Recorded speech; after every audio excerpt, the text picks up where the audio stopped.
Sema Kutoka 20 na mstari wa kwanza, anamaanisha mwanadamu aishi katika utaratibu wa Mungu, asiishi katika utaratibu wake yeye mwenyewe, tuishi katika utaratibu wake.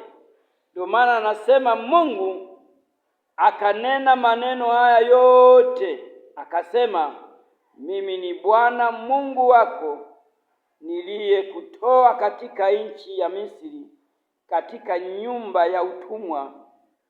Usiwe na miungu mingine ila mimi.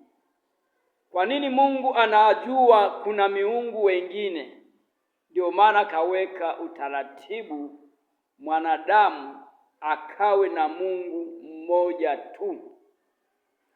Na ndio maana wasiotambua ya kwamba Mungu ameweka Mungu mmoja, ukihitaji kuongea nao, akitafuta ubishi na akitafuta mafarakano, watu wawili watatu waselewane, huwa anauliza swali, anasema, unatambua kuna Mungu wangapi walioumba mbingu na nchi?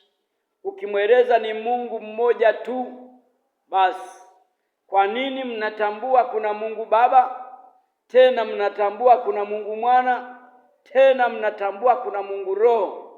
Sasa hapo ndio huwa mwanadamu anaachwa hoi ya kwamba Wakristo wengi wanasema kuna Mungu watatu. Yupo Mungu Baba, na yupo na Mungu Mwana, na yupo na Mungu Roho. Ni kwamba Mungu ametambulisha ya kwamba nafsi tatu ni Mungu mmoja, na hizo nafsi tatu ndizo zilizoongea awepo mwanadamu mmoja. Akamuumba mwanadamu, akamfinyanga na akampulizia pumzi, mwanadamu akawa hai. Ni kwa nini sasa Mungu anakuwekea utaratibu? Ni kwamba mwanadamu huwa anajisahau, huwa hakumbuki. Fanya unavyojua. Mwanadamu ni mtu anayejisahau. Anajisahau kwa sababu gani? Ni kwa sababu ya utaratibu wa miungu wengi walioko katika nchi yake.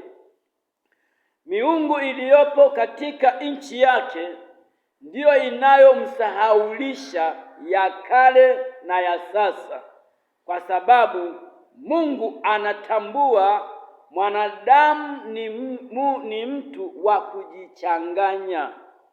Mwanadamu ni mtu wa kujichanganya. Kwa hiyo ndio maana